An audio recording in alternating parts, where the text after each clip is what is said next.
Et salut à tous, c'est Axel et aujourd'hui je vais tester pour vous le Acer Liquid Z630S qui est une évolution du Liquid Z630 qu'on avait déjà testé.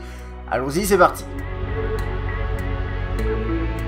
Alors je vais essayer de faire un test assez rapide parce que c'est un produit déjà d'un, c'est une évolution d'un produit existant on va dire.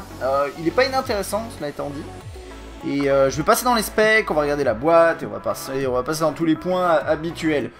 Côté spec, on a un terminal avec un écran de 5.5 pouces, c'est du 720p, ça lui fait 267 ppi, IPS LCD. Il est sur Android 5.1, apparemment il est prévu sous Marshmallow d'après ce que j'ai lu sur des forums, mais je sais pas vraiment. Mediatek 6753 Octa, c'est de l'octa-core 1,3, ça c'est une des différences par rapport au précédent qui était en dual-core. 32 Go au niveau de la mémoire et 3 Go de RAM. Là, pareil, on a une montée en mémoire et une montée en RAM par rapport au Z630. 8 mégapixels à l'arrière, 8 mégapixels à l'avant également. C'était quelque chose qu'on avait également sur le Z630. C'était une des caractéristiques, on va dire, de ce produit, c'est d'avoir ce 8 mégapixels à l'avant et à l'arrière, même si aujourd'hui 8 mégapixels, c'est pas tant que ça. Mais pour une caméra avant, c'est bien. Enfin, sur le papier. On a une batterie de 4000 mAh et il est compatible dual SIM en micro comme la plupart des terminaux Acer, voire quasiment tous. Le Z630S est un produit qui vaut actuellement 249 €. Bien sûr, le prix devrait baisser au fil du temps. Je vous mettrai un lien dans la description si vous êtes intéressé pour l'acheter. Dans la boîte, on a un chargeur, câble USB, des écouteurs, c'est des intras, de la lecture, pas mal de lecture, hein, c'est important. Et du plastique, dedans il y avait la batterie, puisque la batterie est amovible. On va maintenant passer au design du terminal, c'est en gros la même chose que sur le Z630. D'ailleurs, c'est les exactes mêmes dimensions et le même poids. Donc si vous voulez, si vous avez vu mon test du Z630, bah dites-vous que c'est la même chose. Après, c'est vrai que là, je l'ai dans une version noire, semblant de métal brossé, plus côté or, qui est pas mal en soi. Je trouve que c'est rigolo comme mix. Donc à l'avant on a la sortie audio avec ce petit rond, on a la caméra frontale à droite qui est donc de 8 mégapixels. Sur, hop, ici on a les touches intégrées directement dans l'interface et puis le logo Acer qui est juste là, on rentrera bien sûr dans l'interface un peu plus tard. Le bouton de gestion du volume, on-off, verrouillé, déverrouillé, jack.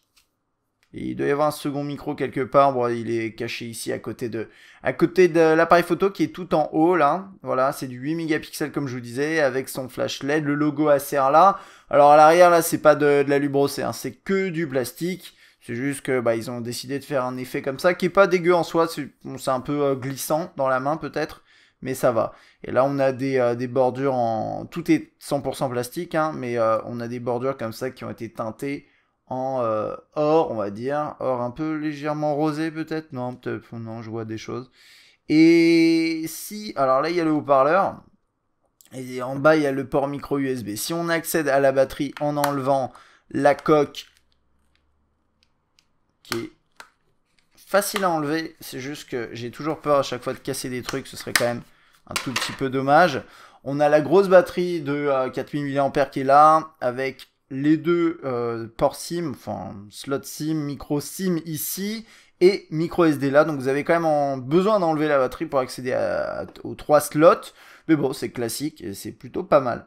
Bon, pour faire la transition vers l'ergonomie, c'est vrai que je parle souvent un petit peu de qualité de fabrication dans ces parties-là. Bah, je vous laisse juger. Ça veut rien dire en soi, mais c'est juste que faut pas s'attendre à des miracles. C'est-à-dire c'est un appareil à 250 €. Il est relativement léger pour un grand format, il sonne un peu creux, c'est du plastique, voilà, ça vous le savez. C'est pas un produit qui coûte une blinde, c'est pas un produit premium, et il est pas annoncé comme étant premium, c'est juste un produit qui a des meilleurs specs, un poil meilleur, d'ailleurs pas tant que ça, que le Z630. Mais c'est quand même une évolution. Et côté ergonomie, bah, du coup c'est exactement le même constat, c'est-à-dire que bah, pour un 5.5 pouces, comme c'est, on va dire, d'une moyenne gamme, eh bien, il n'a pas été très optimisé. Il a des bordures assez balèzes. Et de fait, bah, moi, je trouve pas qu'il soit spécialement confortable. Il est un poil épais. Il glisse un peu en main avec cette coque. Le plastique avec un motif comme ça, c'est jamais top. Enfin, je trouve. Personnellement, c'est l'aluminium, ça a tendance à accrocher peut-être un poil plus. Enfin, ça dépend. Et le verre, bah, c'est forcément beaucoup mieux. Bref. Et donc là en main, bah, moi je trouve pas que ce soit exceptionnel. Pour un 5.5 pouces, on dirait qu'il a une taille de plus que ça et c'est un peu dommage. Mais après, c'est loin d'être ingérable, hein, je veux dire à deux mains, même à une main, vous pouvez un petit peu le manipuler. sans trop de soucis. Après, c'est quand vous voudrez aller chercher tout en haut que ça va devenir un petit peu compliqué. Mais ça, voilà, vous êtes au courant, c'est un 5.5 pouces, c'est quand même un grand écran. Alors d'ailleurs, on parlait de l'écran, bah on va continuer là-dessus. 5.5 pouces 720p, 267 ppi. Les pixels, vous pouvez les voir à l'œil nu pour ceux qui sont habitués. Ceux qui sont pas habitués, eh bien ça les dérangera absolument pas. Mais c'est clair que les exigeants ne seront pas forcément satisfaits du rendu en termes de finesse. Après, pour être honnête, cet IPS LCD, il est loin d'être dégueu. C'est-à-dire que les couleurs sont assez bien calibrées. Les blancs sont plutôt blancs, même s'il y a forcément, on sent qu'il y a une légère tendance sur, notamment sur ici par exemple, sur des clichés comme celui-là, vous voyez pas la caméra. Mais là, les verts, et il me semble que je l'avais dit aussi sur le Z630, faudrait que je revoie mes notes, j'ai même pas regardé. Mais en gros, le Z630 S, bah, il a des verts qui sont très très fluo, là ça se voit pas à la caméra. Alors que par exemple là, ça passe, mais il y a certaines couleurs qui ressortent particulièrement. Donc là, il y a peut-être un petit truc à ajuster, mais sinon, il est assez bien équilibré. Les noirs sont un peu gris. Ça, encore une fois, ça se voit pas à la caméra, mais c'est le cas. Et les angles de vue sont pas incroyables. Mais comme on me le fait remarquer régulièrement, on s'en fout des angles de vue. Mais je vous préviens juste que voilà, c'est pas exceptionnel, mais c'est loin d'être problématique. Donc c'est-à-dire que les exigeants ne seront pas forcément amoureux de cet écran, mais en soi, c'est loin d'être un mauvais affichage. Il y a juste la densité de pixels qui est un peu faible, mais en même temps, bon, pour 250 €, on peut peut-être pas demander trop. Enfin, pour ce prix-là, on a mieux, mais ça, c'est un autre débat. Ok, on va maintenant passer aux fonctionnalités de ce terminal. C'est un appareil, comme je disais, qui tourne sous Android 5.1. Il y a une petite mise à jour juste avant mon test. Mais c'était pas Marshmallow, donc j'ai été un peu déçu. Je sais pas trop ce qu'elle a apporté. Mais en tout cas, il y a encore des petites mises à jour. Là, j'ai un petit bug de chargement de widget. Je sais, c'est même pas un widget d'ailleurs, parce que quand on se met là, on le voit pas dans la liste des widgets.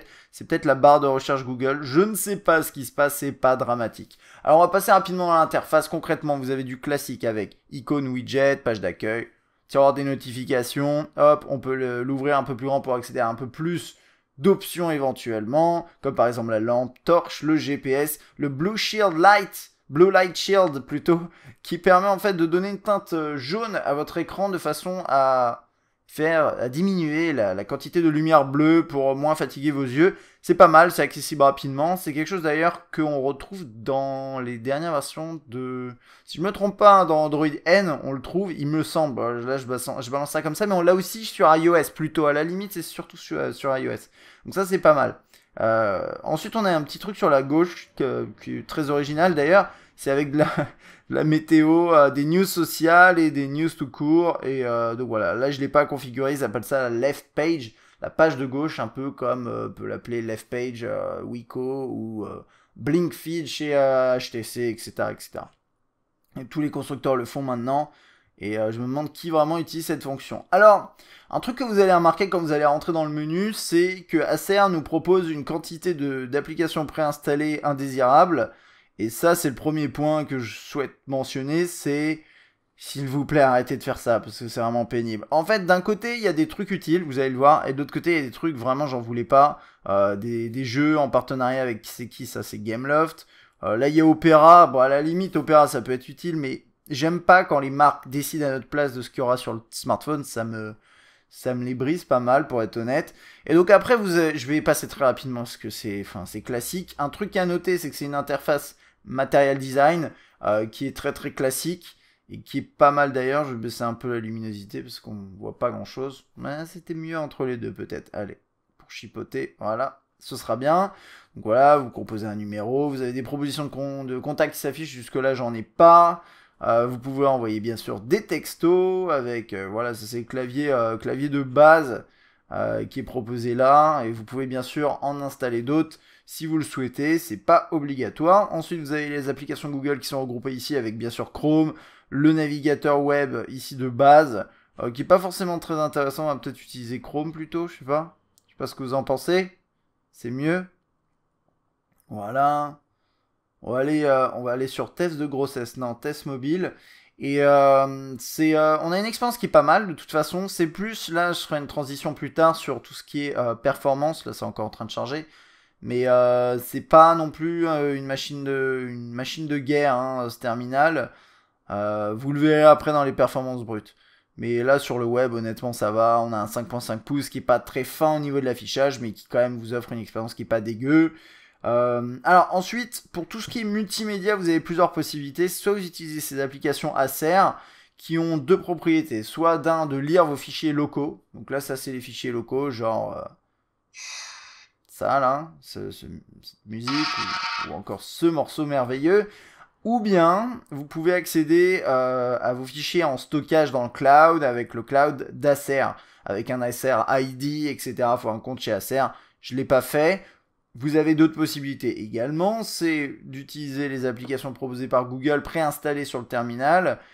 C'est à vous de voir. Là, on va regarder un peu les deux. Enfin, je sais pas trop. D'ailleurs, on peut regarder ça rapidos, mais c'est une interface très très basique. Material Design également ici, avec vos albums, les genres, etc. Et vous pouvez vous connecter. À la limite, moi, je vous dis, enfin, si vous n'avez pas prévu de configurer un compte Acer, je vous conseille plutôt de basculer sur les applications de Google ou d'en télécharger d'autres. Sinon, éventuellement, vous pourrez utiliser celle-là pour vraiment exploiter au maximum ce qu'Acer vous propose. La galerie ici également. Là, vous avez ce message qui ne veut pas partir. Truc à noter, je sais pas pourquoi, mais les touches là, elles ont une vibration qui est mise. J'ai désactivé toutes les options dans les paramètres, peut-être je l'ai loupé, hein. Enfin, c'est même sûr quasiment, mais c'est la vibration qui est mise de base, elle est assez insupportable, je vous fais écouter ça. C'est assez fort en fait, c'est plus un bruit qu'une vibration. Et on va passer dans les paramètres parce qu'il y a quelques trucs à regarder quand même. Donc ici on a la gestion des deux cartes SIM, que vous voyez pas parce que c'est un peu grisé, c'est pas grave. La consommation des données, là-dedans on va rien avoir de spécial. Dans l'affichage, on a le Blue Light Shield qu'on peut régler ici. Vous pouvez ajuster quand même l'intensité hein, du shield, du truc là, voilà. Donc là c'est au max et vous pouvez le laisser comme ça, voilà, c'est pas mal. Que dire de plus, veille, etc. Donc ça c'est bon. On a ce qu'ils appellent touche rapide, c'est une mauvaise traduction, mais c'est un geste rapidement que vous pouvez faire. Et donc c'est par exemple, vous êtes sur l'écran. Allez, tu peux. Non, tu veux pas? Ah oui, il faut l'activer ici. Voilà. Oh, bon, on va le tous laisser comme ça.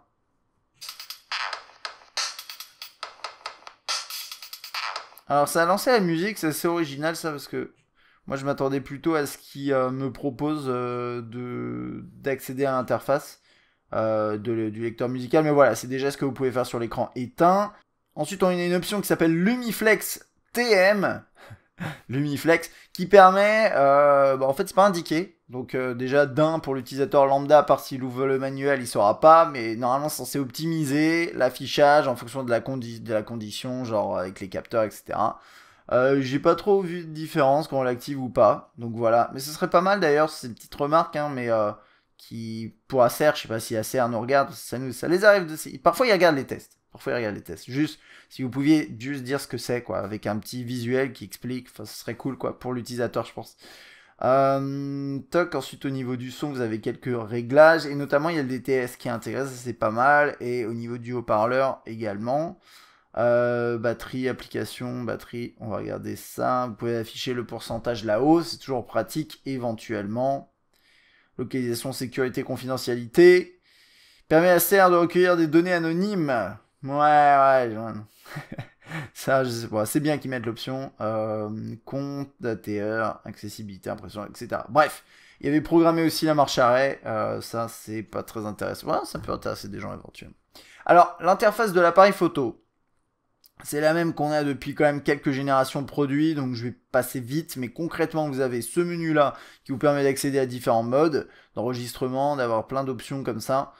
C'est pas mal, c'est assez complet, il y a un HDR, panorama, embellissement éventuellement, vous pouvez lisser votre visage, etc., changer la teinte, bref. Il y a tout ça, il y a ce bouton là que vous pouvez configurer et qui peut tout simplement servir à prendre la photo dans un mode que vous préféré, c'est peut-être, on va dire, c'est un bouton rapide de capture avec votre favori, votre mode favori. Ça, c'est cool. C'est un super truc. Et ensuite, après, vous avez ça le fait le focus, ça fait l'exposition. Malheureusement, ce truc-là, vous l'avez pas en vidéo. Remarque, ça aurait peut-être été un peu beaucoup, je sais pas. Mais c'est pas mal, c'est pas mal. Et là-dedans, bien sûr, vous pouvez régler la définition. Donc là, en 4 tiers, j'accède aux 8 mégapixels. En 16:9, je suis à 6. Et après, on peut filmer en 1080p. Alors, que dire de plus? Non, c'est à peu près tout. Il y a juste un truc à noter, quand vous filmez, le focus se fait uniquement au doigt. C'est pas mon truc préféré. J'aurais bien aimé pouvoir choisir. Vous pouvez mettre en pause, etc. Il y a le zoom qui est là. C'est assez réactif, ça marche pas mal. Et puis on parlera de la qualité photo et vidéo un petit peu plus tard, bien entendu. Vous avez Acernav qui est proposé avec TomTom en fait. C'est une application de navigation GPS qui est proposée en association, en partenariat avec TomTom. Et donc vous avez une interface qui est plutôt sympa. Alors, pour être tout à fait honnête, je ne l'ai pas utilisé en conditions réelles. Donc je peux pas trop vous en parler. Cela étant dit, voilà, vous avez des belles cartes. C'est potentiellement une belle alternative en plus qui est préinstallée à Maps. Donc voilà, si vous avez des problèmes avec Maps ou que vous êtes curieux, vous avez envie de tester ça, et ben écoutez, allez-y. L'agenda de base, c'est l'agenda proposé par Google. L'assistant liquide, je ne sais pas ce que c'est, on va pouvoir regarder peut-être ça rapidos. Voilà, c'est un assistant qui vous permettra de télécharger des thèmes, de changer fond d'écran, taille de police, etc. Ça c'est pas mal. C'est pas mal, son de notification, etc. Ok, fort bien. Ensuite, plein de choses préinstallées, notamment par exemple Booking.com, je peux les installer. Mais c'est quand même installé par défaut. C'est vrai que pouvoir le désinstaller, c'est bien. Je peux désinstaller ça aussi. Ouais, ok, d'accord. C'est déjà ça. Mais le fait de devoir se faire chier à tout désinstaller soi-même, je trouve ça un peu dommage. Je sais qu'il y a des enjeux financiers derrière, etc. C'est pour... voilà, c'est un business model pour les constructeurs et je respecte ça, mais je suis pas fan, quoi. Voilà, on a un VPN qui est préinstallé, ou bien à moins que ce soit quelqu'un qui a installé ça, mais normalement il était wipé. Attendez, je regarde juste s'il n'y a pas des trucs un peu atypiques. Non, non, a priori ça a été installé par Acer. Que dire de plus? Un guide rapide, un Kids Center, une application pour vos enfants, ou pour les enfants des autres gens, à qui vous donnez votre terminal. Donc avec des accès à quelques vidéos, c'est des tris vraiment avec des vidéos pour les gosses. Vous avez un appareil photo avec une interface normalement spécifique, qui est moins compliqué, ouais, bien moins compliqué. Mais ça c'est bien, j'aime bien ce genre de truc, c'est cool. Et après, normalement vous pouvez aussi en télécharger sur le Play Store. Moi je suis pas encore papa, donc je suis pas encore fan de tout ça, mais le jour où je commencerai à faire mes tests, je passerai la moitié du temps sur ce genre d'application, ça voudra dire quelque chose. Et ensuite, que dire de plus? La lampe, Liquid Select, je crois que c'est une sélection tout simplement de contenu. On va voir ça. Je l'avais pas mis à jour parce que c'est pas forcément les contenus les plus intéressants. Si tu veux bien t'installer, ce serait cool. Comme ça, on peut regarder ça, même si je viens de dire que c'est pas forcément intéressant. Faut se loguer, mais il me semble que c'est ça, hein, et que c'est une sorte de présélection de contenu. News Republic qui est préinstallé. Bon, ça peut vous intéresser. Opera Max, juste pour voir ce que c'est Opera Max. Je crois que c'est le navigateur Opera, bien sûr. Que vous pouvez de toute façon aller chercher sur le Play Store et qui économise vos données, etc. en passant par un proxy, me semble. Que dire de plus? Écoutez, je crois avoir fait le tour. Hein. Après, il y a plein de trucs préinstallés dont on n'a pas envie. Par exemple, Spider-Man, Real Football. Ces trucs-là, c'est un peu dommage. Et on a... Alors, ça, c'est moi qui l'ai installé, le dernier jeu. On le regardera juste après. Que dire de plus? Non, c'est à peu près tout. Alors, qualité audio. Enfin, en tout cas, qualité du haut-parleur. Bon, c'est comme d'hab difficile, vous l'avez peut-être entendu. Alors, le haut-parleur est derrière. Forcément un tout petit peu étouffé, mais pas trop, parce qu'il est un peu... il y a un relief qui fait que ça va à peu près.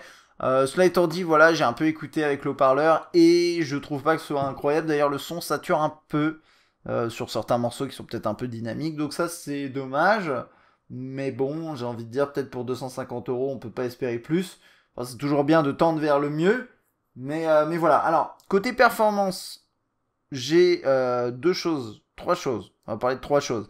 Un dans l'interface, ça marche bien, il n'y a pas de problème. Vous avez vu, ça tourne bien. Il n'y a pas de lenteur particulière. Et tant mieux. Et ensuite, sur un Antutu V6.01, on est à 35 000 points, ce qui est absolument pas incroyable. Mais ça, c'était pas une surprise. Sur ce genre de test, clairement, c'est les produits qui soit ont les meilleurs composants, soit boostent leurs chiffres. Je crois qu'ils ont sécurisé le truc, mais quand même, qui se retrouve dans le haut, donc c'est pas forcément très représentatif. Cela étant dit, moi j'ai trouvé que Certes, dans l'interface, ça marche bien, mais là, j'ai installé un jeu au hasard qui est un peu en 3D, même beaucoup en 3D, sur le Play Store. Et je vais enlever les traces de doigts sur l'écran pendant que ça charge. Et c'était pas très très fluide. Donc loin de moi l'idée de faire des généralités, mais il semblerait que quand même niveau performance brute, faut pas vous attendre à quelque chose d'incroyable. Non merci, je veux pas m'inscrire. Ok, bah je vais m'inscrire. Hein. Haha, non, je vais pas m'inscrire. Au combat, je vais vous montrer ça rapidos. Niveau autonomie, je vous en parle en parallèle du coup, parce que j'ai pas de courbe particulière à vous montrer. J'ai réussi à avoir à peu près 2 jours d'autonomie, ce qui est bien. C'est-à-dire sur le Z630, c'était déjà bien. Là, on est pareil. Parce que c'est un produit qui est avec une grosse batterie, qui est pas forcément très puissant, qui a pas beaucoup de pixels à gérer. Tout est relatif bien sûr. Et donc ça c'est bien. C'est une bonne chose. On va finir par qualité photo et vidéo juste dans un instant. Je vais d'abord vous montrer un petit peu comment ça marche sur ce jeu-là.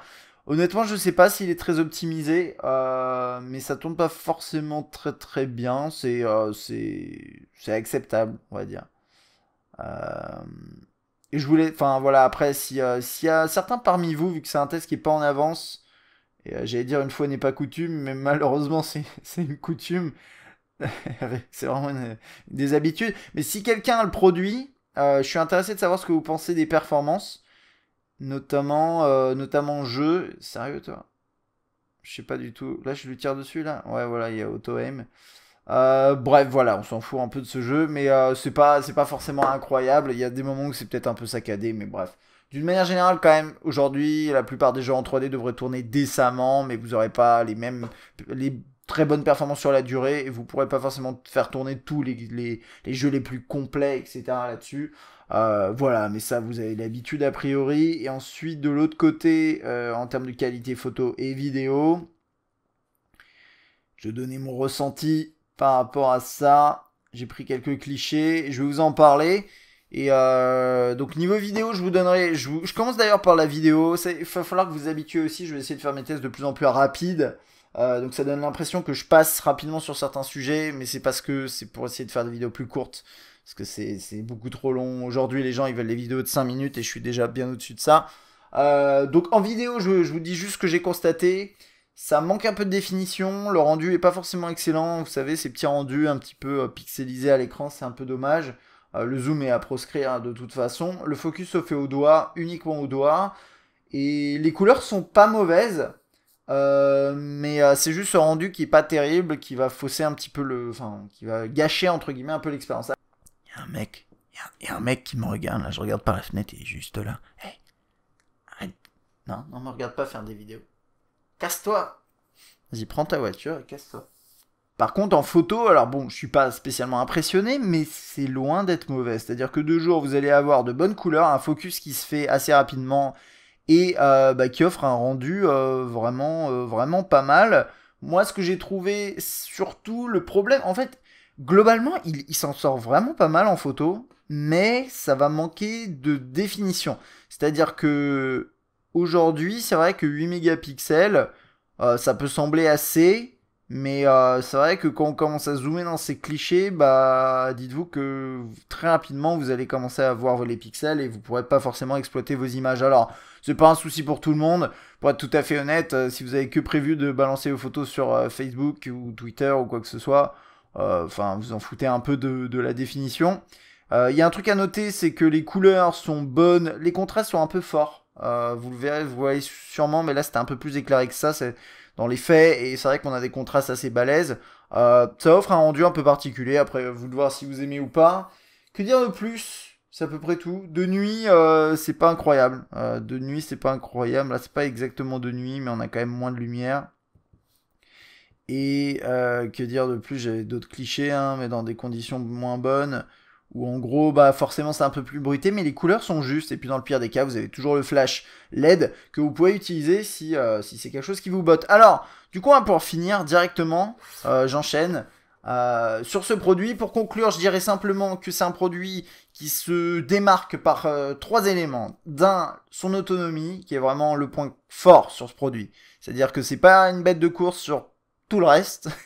il y a des bons points. Mais c'est pas une bête de course sur tout reste, mais l'autonomie est top. Et ça doit être votre argument principal si vous décidez d'acheter ce terminal. En plus du fait que ce soit Android par rapport à DotOS, imaginons. Côté photo, moi j'ai trouvé que c'était pas mal. C'était pas mal, c'est pas incroyable, mais pour un produit à 250 €, je trouve ça décent. Et l'écran est somme toute pas mauvais. C'est-à-dire que oui, si vous êtes exigeant, vous n'aimerez pas cet affichage. Mais en même temps, si vous êtes exigeant, eh ben, vous avez qu'à lâcher 500, 600, 700 €. Donc à partir de là, je pars du principe que pour 250 €, on a quelque chose qui est pas moche. Après, 250 €, vous regardez chez des constructeurs comme Arcos, vous avez du Full HD. Je crois que chez Wiko aussi, donc... Attention à Surf, le segment moyenne gamme, il est en train de commencer à monter en spec, il faut faire gaffe à ça. De l'autre côté, sur le point négatif, je dirais le design, parce que en soi, il est pas moche. D'ailleurs, je pourrais le mettre dans les points positifs, les couleurs, je sais pas si vous aimez, mais ouais, c'est pas mal quoi. Mais c'est un design qui fait bas de gamme. Il sonne creux, il a rien de très inspirant, je trouve. Mais ça, c'est un peu subjectif éventuellement, à part sur le fait qu'il sonne creux. Il est grand et l'ergonomie est pas optimale. Ça, c'est un point que j'ai mis entre parenthèses parce que je souhaitais le mentionner, mais je vais pas insister dessus parce que c'est du moyenne gamme en grande taille, c'est classique. Mais on aimerait mieux, voilà. Les performances brutes sont pas incroyables, vous le ressentirez sûrement dans certains jeux, mais pas forcément dans l'interface. Tous les contenus préinstallés, c'est quelque chose qui a pas tendance à... me rendre très joyeux, donc je le mets également dans les points négatifs. Voilà, ce sera à peu près tout. C'est pas un mauvais produit, c'est pas le produit de l'année clairement, il est un poil mieux que le Z630. Cela étant dit, si vous avez un petit budget et que vous aimez bien ce produit, regardez quand même aujourd'hui à quel, en fonction du moment où vous regardez cette vidéo, ça va changer, mais à quel prix se situe le Z630 et éventuellement choisissez entre l'un et l'autre, en sachant que bien sûr vous aurez tout de même de meilleures performances sur celui-là. Voilà, j'espère que ce test vous aura plu et surtout vous aura été utile. Si c'est le cas, n'hésitez pas à mettre un petit pouce vers le haut, il paraît que c'est cool, et à partager cette vidéo autour de vous, famille, chien, grands-parents. Et moi je vous dis à bientôt. Allez, salut.